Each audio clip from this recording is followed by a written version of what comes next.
Hemos estado tratando el Evangelio de Marcos de manera continua. Llevamos una serie que fue interrumpida el 8 de marzo, pero la recuperamos hace 4 semanas exactamente y ahora vamos por el capítulo 4. Y si buscan en sus Biblias, por favor, capítulo 4, versículos 21 al 34. Vamos a considerar hoy la palabra de Dios en este pasaje. Yo he titulado este sermón Brilla, siembra y duerme. Brilla, siembra y duerme porque son los mandamientos que vamos a encontrar en estas parábolas que está escrita. Ustedes si han seguido esta serie, ustedes van a encontrar que Jesús venía de sanar muchos enfermos, de expulsar muchos demonios, y cuando estaba expulsando demonios, algunos escribas de Jerusalén frente a la multitud acusaron a Jesús de que él estaba haciendo esto por el poder de Belcebú. Y Jesús les dijo justamente que ese era el pecado imperdonable, atribuir a Satanás las obras de Dios. Y les dijo, ¿cómo puede Satanás echar fuera a Satanás? Eso es ilógico. Y no solamente eso, sino que les enseña las parábolas y empieza a hablarle en parábolas para que oyendo no entiendan, para que viendo no comprendan, no vaya a ser que se conviertan y sus pecados sean perdonados. Ustedes pueden ver en el versículo del capítulo 4, versículos 11 y 12, los propósitos de las parábolas. Jesús empieza a hablar de una parábola muy famosa que muchos conocen por la parábola del sembrador. Eso lo hablamos hace 2 semanas, y él dice que hay al menos 4 tipos de corazones, de personas, de tipos de terreno. Él lo compara con 4 terrenos: terrenos infértiles, terrenos pedregosos, espinosos y la buena tierra. En el terreno infértil la semilla no germina, en el pedregoso brota un poquito pero se seca rápido, en el espinoso brota pero los afanes de la vida lo ahogan, y en la tierra buena brota una cantidad de fruto impresionante, 30, 60 y a 100 por uno. Pero Jesús está en modo agrícola. Jesús era carpintero de oficio y también estaba a la orilla del mar. Por lo tanto, había muchos pescadores, pero también había campesinos, gente que sembraba para su propia cosecha o para vender. Jesús está diciendo un montón de parábolas agrícolas. Jesús contó muchas parábolas agrícolas. Imagínense a Jesús, el omnisciente, sabiéndolo todo, explicando los misterios del reino de Dios, pero también buscando la manera de que nosotros podamos entender los grandes misterios del reino de Dios en un lenguaje que tú y yo podamos comprender. Niñitos de primer grado, que entendamos lo más básico, y por eso Jesús busca un lenguaje a nuestro nivel, que no somos para nada omniscientes. Y es aquí donde nos vamos a encontrar con al menos 3 parábolas, pero hay varias instrucciones de Jesús que quiero que noten en el versículo 21 al 34. Marcos capítulo 4, versículos 21 al 34. Voy a leerlo y dice así. También les dijo, ¿acaso la luz se enciende para ponerla debajo de un cajón o debajo de la cama? Al contrario, se enciende para ponerla en el candelero, porque no hay nada oculto que no llegue a manifestarse, ni hay nada escondido que no salga a la luz. Si alguno tiene oídos para oír, oiga. También les dijo, fíjense bien en lo que oyen, porque con la medida con que ustedes midan a otros serán medidos, y hasta más se les añadirá. Porque el que tiene se le dará, y al que no tiene, hasta lo poco que tiene, se le arrebatará. Jesús dijo también, el reino de Dios es como cuando un hombre arroja semillas sobre la tierra. Ya sea que él duerma o esté despierto, de día o de noche, la semilla brota y crece sin que él sepa cómo. Y es que la tierra da fruto por sí misma. Primero sale la hierba, luego la espiga y después el grano se llena en la espiga. Y cuando el grano madura, enseguida se mete la hoz porque ya es tiempo de cosechar. Y también dijo, ¿con qué vamos a comparar el reino de Dios? ¿Qué parábola nos sirve de comparación?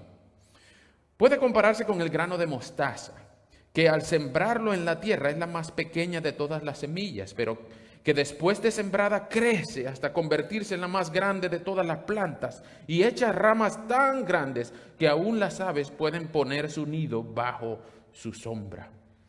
Y con muchas parábolas como esta Jesús les enseñaba de la palabra hasta donde podían entender. Y sin parábolas no les hablaba, aunque a sus discípulos les explicaba todo en privado. Vamos a orar. Señor, muchas gracias por tu palabra. Gracias por la bendición que nos das de poder leerla, entenderla, y te rogamos tu ayuda para aplicarla. Es un privilegio que no damos por liviano. Nosotros queremos, Señor, obedecerte, amarte, servirte y rendirte honor por todos los días, meses y años que tú nos tengas. Y tenemos ante nosotros un texto largo, pero con una enseñanza básica. Señor, aumenta nuestra fe, por favor. Y rogamos que en este tiempo podamos entender, brillar, sembrar y descansar en que tú haces tu obra. Rogamos, Señor, que la gloria de tu Hijo Jesucristo brille en esta hora aquí, y cada vez que sea oído este mensaje podamos recordar la grandeza del Salvador y nuestra necesidad del Redentor y del Santificador. Muchísimas gracias, Señor. Bendícenos en esta hora, en el nombre de Jesús. Amén. Bien, como les dije, vamos a ver brilla, siembra y duerme. Este pasaje está dividido en 4 también. Ustedes van a ver que el pasaje, la secuencia del pasaje está dividido en 4 también. Cada vez que ustedes encuentren la palabra también, es una sección de este pasaje. En el versículo 21, en el versículo 24, en el versículo 26 y en el versículo 30. Este está dividido en 4 también. Pero vamos a ver que este pasaje se trata justamente de aumentar la fe de los que recién estaban empezando a conocer a Jesucristo. Si este es tu caso, este es un buen pasaje, un buen libro para que tú leas y empieces a conocer más a Cristo. Nosotros tenemos muchas ideas acerca de Dios, pero no queremos leer la Biblia y creer lo que de Dios puede llegar a ser conocido está en su palabra, no en la tradición, no en la historia, no en la conciencia, está en su palabra. Así que nosotros de aquí vamos a ver que Jesús quiere que nosotros oigamos la palabra. Que nosotros no solamente oigamos, sino que escuchemos. Eso es oír prestando atención con el deseo de obedecer. Por eso Jesús dice en el versículo 23, dice, si alguno tiene oídos para oír, oiga. Y esta frase se repite 8 veces en el Nuevo Testamento, y algunas personas lo que tergiversan diciendo, el que tiene oídos para ver, que vea. Ustedes no van a encontrar eso en ninguna parte en la Biblia. Lo que sí van a encontrar es que el que tenga oídos para oír, que oiga. ¿Por qué? Porque el Señor no nos dejó una imagen o un video para ver. Él nos dejó una palabra para hablarla y escucharla. Por eso dice Romanos 10, ¿cómo oirán si nadie les predica? Y dice también un poco más adelante, en el versículo 17, Romanos 10, que la fe viene por el oír la palabra de Dios. Entonces Jesús está enseñando en parábolas y Él quiere que oigan, que presten atención. Y según el versículo 24, que se fijen muy bien en cómo oyen. En cómo oyen. No solamente es importante el qué oyen, sino cómo oyen. Y estas son las divisiones de este pasaje. En estos 4 también vamos a ver 4 maneras diferentes de oír la palabra de Dios, las actitudes que debemos tener nosotros, los adverbios que describen la manera en que oímos. La primera de ellas es que debemos oír la palabra de Dios fielmente. Fielmente. En los versículos 21 y 22 dice, ¿acaso la luz se enciende para ponerla debajo de un cajón o debajo de la cama? O al contrario, se enciende para ponerla en el candelero, porque no hay nada oculto que no llegue a manifestarse, ni hay nada escondido que no salga a la luz. Los que han estudiado un poquito de cultura hebrea saben que en aquellos días no había electricidad, no había bombillos, no había cables, no había funcionamiento de la luz eléctrica. En vez de eso, en aquellos días había unas pequeñas lamparitas de arcilla llenas de aceite. ¿Se acuerdan de la parábola de las viudas? prudentes y las insensatas. Esas lamparitas las llenaban de aceite y tenían un pequeño hilito que sacaba el aceite y lo prendía en fuego. Exactamente esa cosa que está ahí en ese vitral. Y eso lo que hace es que tú tengas siempre la presencia de la luz que emite el fuego con el calor que emite el fuego. Pero a nadie en su sano juicio se le va a ocurrir meter la candela debajo de una caja o debajo de la cama. ¿Por qué? Porque se va a incendiar. Se va a incendiar. Por eso Jesús dice que esto es ilógico. Por eso la pregunta empieza con ¿acaso? Esta es una palabra que indica retórica. La respuesta cada vez que ustedes hagan una pregunta con ¿acaso? Es exactamente contrario a lo que están preguntando. Jesús dice que no es para meterla debajo de un cajón, sino debajo de la cama.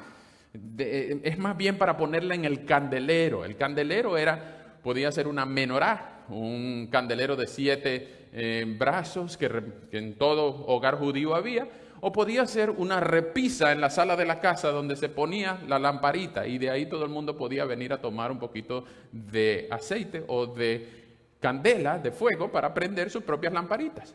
Ahora, lo que Jesús dice es que la luz es nuestra fe que debe alumbrar a todos los que nos conocen. ¿Por qué? ¿Por qué entendemos eso? Porque el versículo 2 dice, no hay nada oculto que no llegue a manifestarse, ni tampoco hay nada escondido que no salga a la luz. Ese es el trabajo de la luz. Resplandecer entre las tinieblas, alumbrar los lugares más oscuros de nuestro corazón para que todo el pecado no solamente sea expuesto, sino que también sea perdonado.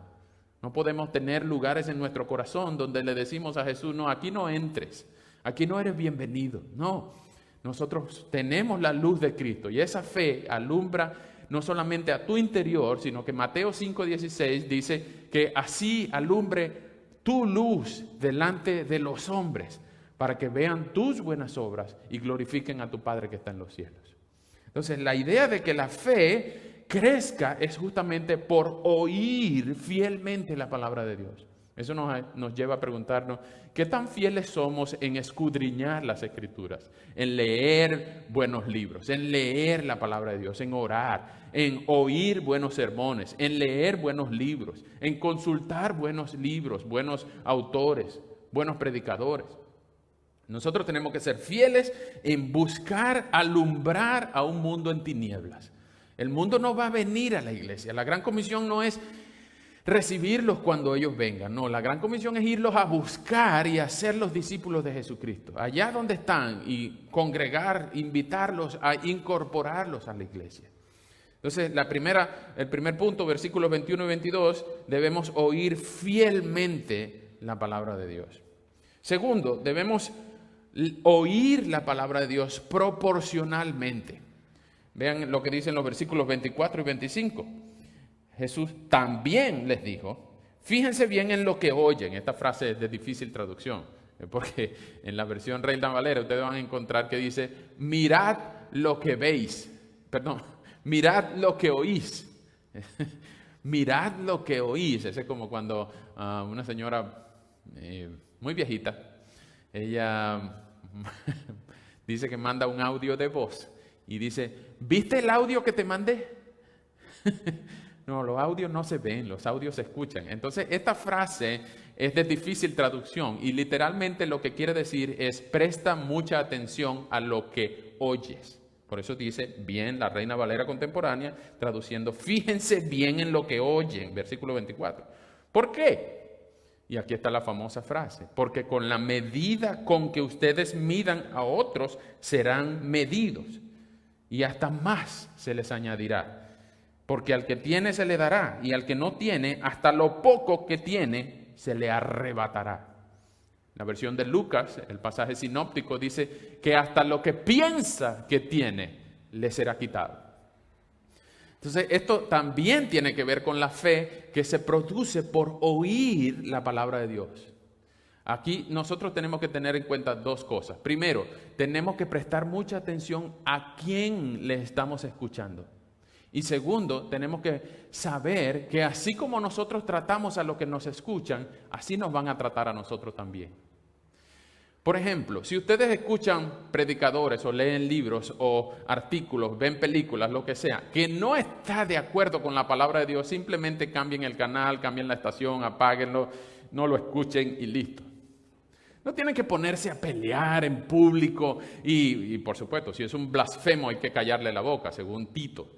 Pero no podemos nosotros ponernos a pelear con todo el que no tenga doctrina perfecta o con el que no esté de acuerdo con nosotros. Sí, tenemos que hacer prevalecer la palabra del Señor. Sí, tenemos que hacer valer el Evangelio de Jesucristo. Pero recuerden, esta palabra medida es la palabra canon.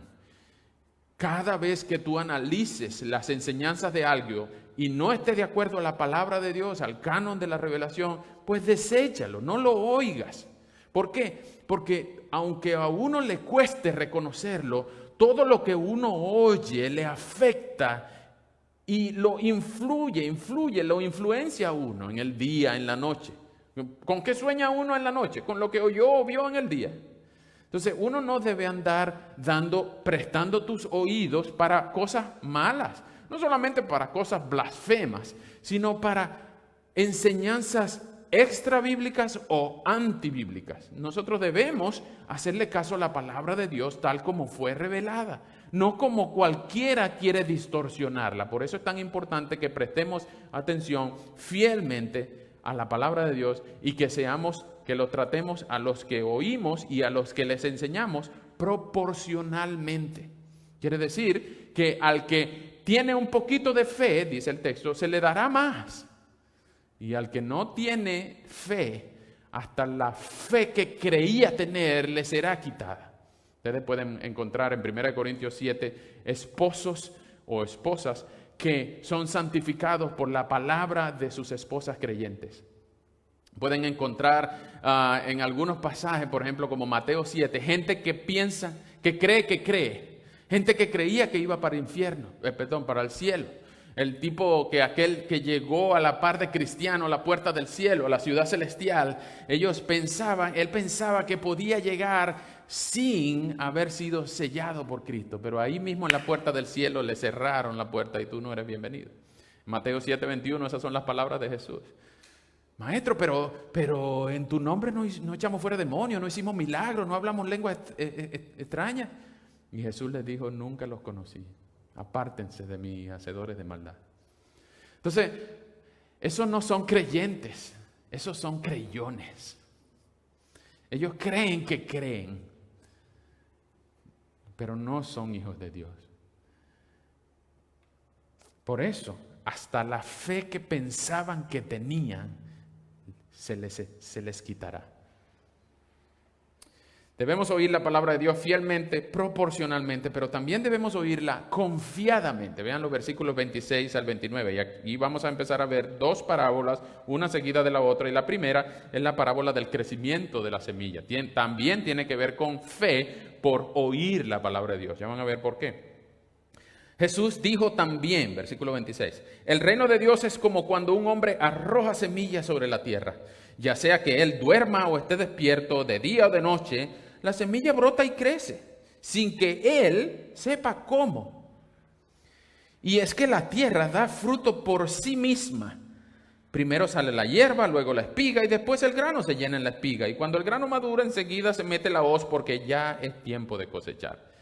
Esta es una parábola bien bonita, la parábola del crecimiento de la semilla. ¿Qué quiere decir esto? Que nosotros podemos ir a sembrar y podemos ir a dormir, descansar, dormir tranquilo. ¿Por qué? Porque por más que nos esforcemos, no vamos a poder hacer germinar y crecer la semilla más de lo que ella está diseñada.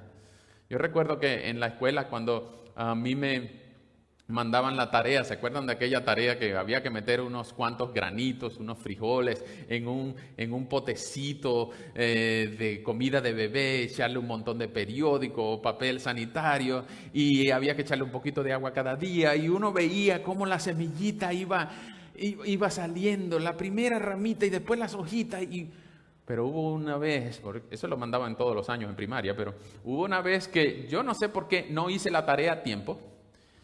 y empecé a hacerla como 2 o 3 días antes de que tenía que llevar el potecito para la escuela. Y yo me quedaba literalmente viendo el potecito para ver que crecía, crece. Y la ponía en el sol, le echaba más agua, le echaba brisa, pero no podía producir el crecimiento. ¿Por qué? Porque el crecimiento solo lo da Dios. El agricultor, el hombre que siembra, solamente puede poner la semilla en la tierra. Y la semilla está diseñada para hacer lo que solo ella puede hacer. Nadie más puede producir el crecimiento. Vean esa palabra en el versículo 28. Dice que la tierra da fruto por sí misma. ¿Sabe cuál es esa palabra en el original? Autómate. De donde sacamos la palabra automático. La tierra produce por sí misma y cuando la tierra produce empieza un proceso no solamente que es progresivo sino que es indetenible, es automático. El proceso empieza primero la hierbita, la raicita, luego la espiga y luego se llena el grano en la espiga. Están hablando literalmente, especialmente del trigo, ¿ok? Ahora, no solamente esto, a mí me gusta esto porque lo que quiere decir es que sin que él sepa cómo, al final del versículo 27, dice que nosotros no sabemos cómo crece y por qué crece la semilla. No solamente hablando agrícolamente, sino hablando también espiritualmente. Cómo Dios produce fe y acrecienta la fe en cada persona. Eso no es trabajo de nosotros, no podemos acelerarlo, no podemos frenarlo, no podemos estorbarlo. Cuando Dios empieza a dar fe y a aumentar la fe en diferentes tipos de personas, nosotros no podemos sino descansar. Descansar. Y esta es una de las grandes bendiciones del trabajo pastoral.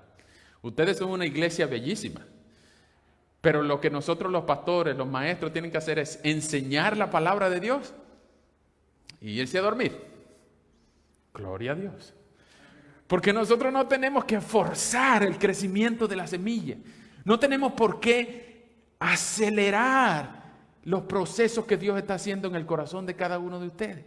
No, uno puede predicar, decir amén el domingo, descansar en una buena almohada y confiar que el Señor esa noche, esa tarde, el lunes, el martes, el miércoles y toda la semana Dios está haciendo algo en cada uno de nosotros. Por eso es tan importante oír fielmente, proporcionalmente y confiadamente. El Señor va a producir su obra. Filipenses 1:6 dice que el que comenzó la buena obra en ti, la perfeccionará hasta el día de Jesucristo. Así que no tenemos que manipular las emociones de nadie con una musiquita de fondo, o no tenemos que manipular, presionar, repetir y llenar ciertas estadísticas para generar números, tallas, grandes multitudes. No, Dios hace el trabajo. La semilla germina en cada corazón sin que nosotros estemos ni siquiera conociendo qué Dios está haciendo. Y cuarto, tenemos que oír la palabra de Dios. El que tiene oídos para oír, oiga. Tenemos que oír la palabra de Dios. Este es el último también. Tenemos que oír la palabra de Dios esperanzadoramente. Esperanzadoramente. ¿Qué significa eso? Bueno, que la fe va a producir frutos. La fe, cuando Dios da la fe es un don de Dios. Dios la da a quien quiere, no es de todos la fe. Dios da fe a quien Él quiere y produce frutos. La fe se conoce por los frutos. Dice Santiago que la fe sin obras es muerta. La idea de la fe es que produzca frutos, no al revés. Los frutos no producen fe, los milagros no producen fe. Es la fe la que produce las buenas obras. ¿Cómo sabemos eso? Bueno, porque Jesús dice, ¿con qué vamos a comparar al reino de los cielos? Bueno, ¿qué parábola nos sirve de comparación? Dice Jesús en el versículo 31, puede compararse con el grano de mostaza, que al sembrarlo en la tierra es la más pequeña de todas las semillas, pero que después de sembrada crece hasta convertirse en la más grande de todas las plantas y echa ramas tan grandes que aún las aves pueden poner su nido debajo de su sombra. Cuando ustedes le nombran la semilla de mostaza, para ustedes o para nosotros pensamos que la mostaza es un pote amarillo que venden en el supermercado. Pero esa es una hortaliza. Jesús está en lo correcto en decir que es una hortaliza que crece. Es una semilla muy chiquitica. La semilla de mostaza mide aproximadamente 1 milímetro de diámetro. Y da un árbol como unos 3 metros de ancho y unos 30 centímetros de tronco aproximadamente. Y ahí las frutas crecen, la fruta de mostaza, y después todo el proceso que llega al pote que tú le echas al hot dog. ¿Ok? Pero este texto es particularmente interesante. ¿Por qué? Porque los evolucionistas, los darwinistas han usado esta supuesta equivocación de Jesús para decir que la semilla de mostaza no es la semilla más pequeña del mundo. Y es cierto. La semilla de mostaza no es la semilla más pequeña del mundo. La semilla más pequeña del mundo es una semilla de una orquídea, una especie de orquídea asiática, que si la semilla de mostaza mide 1 milímetro, la semilla de la orquídea, que no me acuerdo cómo se llama, mide 0.05 milímetros, es 50 veces más pequeña esta semilla de esta flor comparada con la semilla de mostaza. ¿Pero qué? Hay que decir no solamente que esto es un dicho proverbial, un refrán que en aquella zona se conocía la semilla de mostaza como ser proporcionalmente la semilla más pequeña que da el fruto más grande. Por eso Jesús usa esta frase. Y segundo, era la semilla de mostaza era la semilla más pequeña que ellos sembraban en esa tierra, porque ahí no hay de esa especie de orquídeas. Ahora, lo que Jesús está diciendo aquí, que cuando Dios da una fe chiquita, esa fe es tan poderosa para tener la esperanza de crecer a lo largo del tiempo. Yo quiero que noten 2 cosas. Primero, Jesús en la parábola de los suelos, o la parábola del sembrador, dice que la buena tierra produjo, en el versículo 4:20, dice que produjo fruto de a 30, 60 y hasta 100 semillas por cada semilla sembrada. Y segundo, cuando ellos estaban allá a la orilla de aquel mar, según el versículo 9 y 10, Jesús estaba solo con 12 y quizás con unos 10 o 15 más. Y ellos dirían, pero qué poderosa puede ser esta fe si somos 10, 15 personas. ¿Con 10, 15 personas vamos a cambiar el mundo? ¿Con 12 hombres indoctos vamos a cambiar el mundo? ¿Vamos a revolucionar el mundo? En aquellos días no parecía tan frondoso el árbol de mostaza. Parecía más bien una semilla. Pero Jesús dice, eso no depende de ustedes. Ustedes pueden brillar como la luz.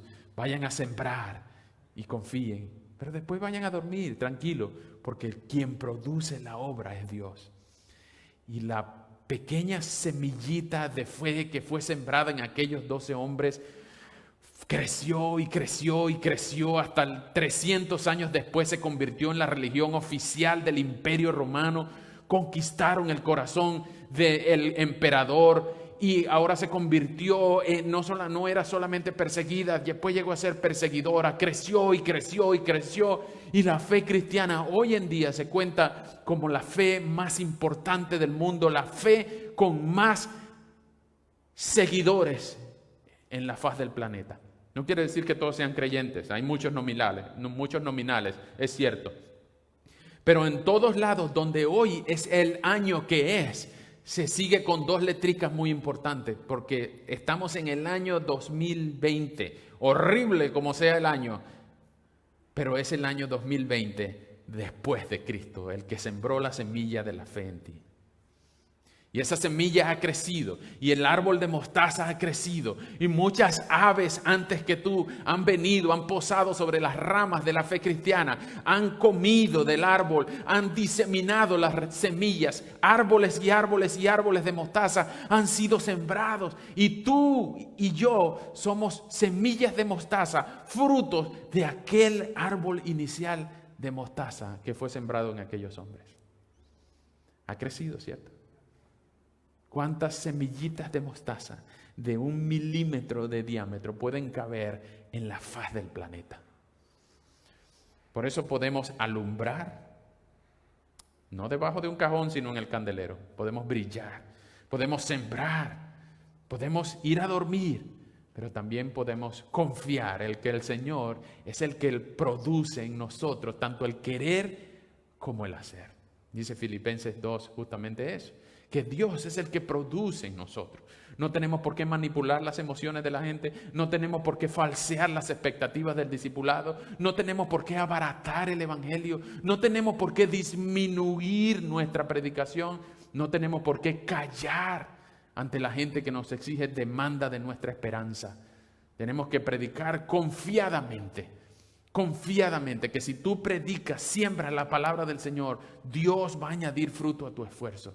En su tiempo, a su manera, en su momento. Pero no eres tú quien va a recibir la gloria. No es a ti que te rechazan o te aceptan. Es a Él. Así que ten paz, confía en el Señor. Brilla, siembra y descansa. Antes de terminar, permítanme animarles a considerar nuestros caminos. Considerar cómo estamos oyendo la palabra de Dios. ¿Qué es lo que tú estás oyendo durante la semana?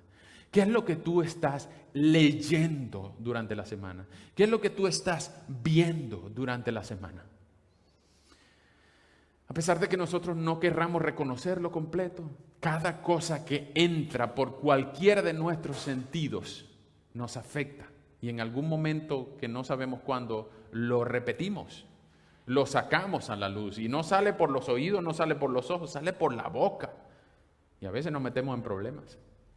Así que considera los caminos. ¿Qué estás oyendo? ¿Cuáles son? ¿Qué tan fiel es la presentación del evangelio que oyes durante la semana? ¿Qué tan fiel es lo que lees? ¿Qué tan fiel es lo que ves? ¿Qué tan fiel al texto bíblico, al evangelio, es tu manera de vivir? ¿Con quién compartes la palabra de Dios durante la semana? Te animo a que tú consideres la manera en que te nutres de la palabra de Dios. Y te animo a que lo hagas fielmente, que lo hagas proporcionalmente, que lo hagas confiadamente y que lo hagas esperanzadoramente. El que tiene oídos para oír, vamos a orar. Señor, muchas gracias por tu palabra. Gracias porque nos das oídos para oír y no has cerrado nuestros corazones a tu palabra, sino que nos has dado fe. Y a veces fe tan chiquita como un grano de mostaza. Pero ese grano es tan poderoso, no por sí mismo, sino porque está bendito por tus manos, precisamente para producir el fruto que tú quieres en el tiempo que tú quieres. Es el diseño tuyo y es el deseo, Señor, de que todo lo que tú haces está bien y es bueno para nosotros. Y confiamos en ti, que tú vas a sembrar semillas de fe en nuestras vidas que crecen para vida eterna. Y que nos das la bendición de poder reconocer que tú estás actuando en nuestras vidas, que tú produces a tiempo y afuera de tiempo el deseo de querer y hacer tu buena voluntad y amarte a ti porque tú produces frutos en nuestras vidas. Señor, te ruego en nombre de mis hermanos amados que tú acrecientes la fe, que tú nos hagas oír tu voz durante la semana, que podamos descansar en tu trabajo, que tú produces mucho más que nosotros y tú eres mucho más efectivo que nosotros. Pero no solo eso, Señor, sino que nos des la alegría de poder discernir si lo que estamos oyendo es fiel a ti, fiel a tu voluntad, y que podamos compartirlos con muchos, que también en ellos tú puedas poner fe por la predicación de tu palabra. Señor, te lo rogamos en el nombre de Jesús. Amén.